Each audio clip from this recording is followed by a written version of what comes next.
सुल्तानपुर में हुए मंगेश यादव एनकाउंटर को लेकर उत्तर प्रदेश में सियासत गर्म है।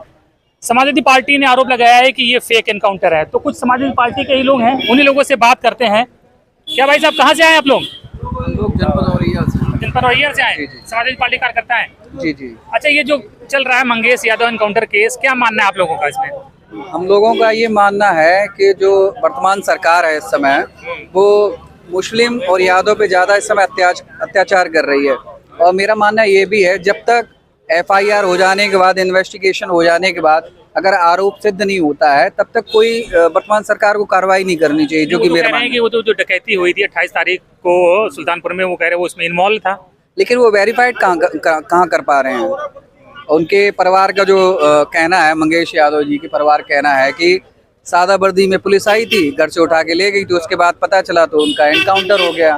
तो हमारा जो मानना है ये सब गलत है। इस तरह की कार्रवाई जो है, आपको लगता है ये फेक एनकाउंटर है? जी, हमको जो लगता है। पुलिस तो कह रही है ना कि वो भागने की कोशिश कर रहा था।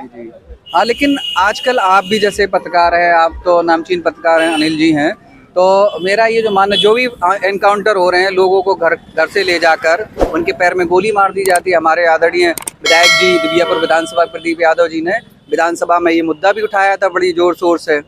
उन्होंने SO के कहने से जो अपराधी टाइप का व्यक्ति था उसको थाने में भेजवा दिया था SO साहब के कहने से, लेकिन उसके बावजूद भी हमारे विधायक जी की बात नहीं मानी उन्होंने, उस बच्चे के पैर में गोली मार दी।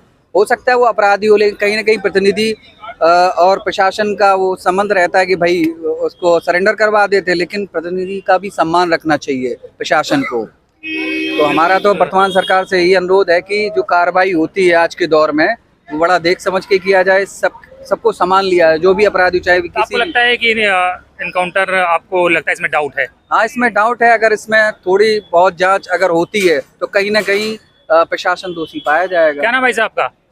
अजीत शर्मा है। शर्मा जी, जो सुल्तानपुर में एनकाउंटर हुआ है उसको लेकर बड़े सवाल उठ रहे हैं। समाजवादी पार्टी ने भी कहा है कि फेक एनकाउंटर है।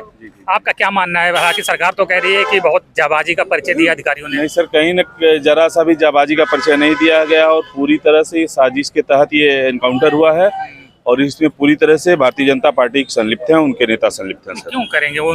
क्या तो पुलिस की कार्रवाई है? बिल्कुल बिल्कुल पुलिस की कार्रवाई है सर। शासन और प्रशासन पूरी तरह से सर सरकार के अधीन है और जो उन कहते हैं सिर्फ वो तो यही कर रहे हैं। इसमें बिल्कुल भारतीय जनता पार्टी की मिलीभगत है और स्थानीय जो उसके नेता हैं उनकी मिलीभगत है सर। आपको इस पे डाउट है? जी सर, बिल्कुल डाउट है सर। देखिए, और कुछ लोगों से बात करते हैं। क्या भाई साहब, कहाँ से आए आप लोग? झांसी से। अच्छा, ये बताइए, जो सुल्तानपुर में एनकाउंटर हुआ है उसके लेकर समाजवादी पार्टी कह रही है फेक एनकाउंटर है, सरकार कह रही है नहीं ओरिजिनल है। आप लोगों का क्या मानना है? हमें इसके बारे में कुछ पता ही नहीं, हम क्या कह रहे हैं आपसे। पता तो सब है। नहीं, डर रहे हैं? नहीं, क्यों डर रहा? हम किसी से आ रहा है, किसी का डर रहा है? आप कह रहे डर रहा है? जब हमें कुछ नॉलेज ही नहीं है, हम क्या कहते हैं? डर की क्या बात है? कौन खा जाएगा? झांसी भाजपा वाले देख लेंगे, शिकायत कर देंगे, इसलिए नहीं बोल रहे हैं, है ना? तो आप लोग कहाँ से? अभी यहीं से है। क्या है झांसी एनकाउंटर मामले में, क्या लग रहा है? सुल्तानपुर वाला। हाँ नहीं, हाँ सुल्तानपुर वाले में। देखिए, आपने अभी कहा था ना उनसे कि क्यों करवाएंगे जो है फर्जी इनकाउंटर। अभी 1.5-2 महीना 1 महीने पहले घटना है जो गोमती नगर में बारिश वाला कांड हुआ था। वहां पर भी 18 लोग पकड़े गए थे, भेजा गया था जेल, एक मुसलमान एक यादव। और बाद में सबने जो है टीवी चैनल ने ये पाया था कि जो है वो लड़का वहाँ पर मौजूद ही नहीं था। और पिछले 10-12-15 दिनों में जो जिस तरह की बयानबाजी हुई है, उससे लग रहा है कि जो 2024 में परिणाम आए उससे थोड़ा भयभीत है, तो ये अपनी जमीन तलाशने में लगे हैं। तो 7 सालों में कोई ऐसा काम किया नहीं है कि जिसके आधार पर लोगों का ये विश्वास जीत सके। तो ऐसे में वही पुराना वाला जो जिन निकाल कर लाए हैं। और इनके लिए एक चीज़ मैं और कहना चाहूँगा कि जिनकी औलादें नहीं, उन्हें औलादों का दर्द क्या मालूम। इन बे औलादों से हमें अपनी औलादों को बचाना होगा। जिनकी औलादें नहीं, उनको औलादों का दर्द क्या मालूम। इन बे औलादों से हमें अपनी औलादों को बचाना होगा। बहराइच वाले भेड़ियों को तो प्रशासन पकड़ लेगा, मगर इन राजनीति के भेड़ियों को 2027 में हमें ही भगाना होगा। बहुत सही। जो ये कर रहे हैं वो किसी भी तरीके से मुझे नहीं लग रहा है कि मतलब सही हुआ है। और अगर जांच इस पर बिठाई गई तो सारी चीज़ जो है दूध का दूध पानी का पानी हो जाए।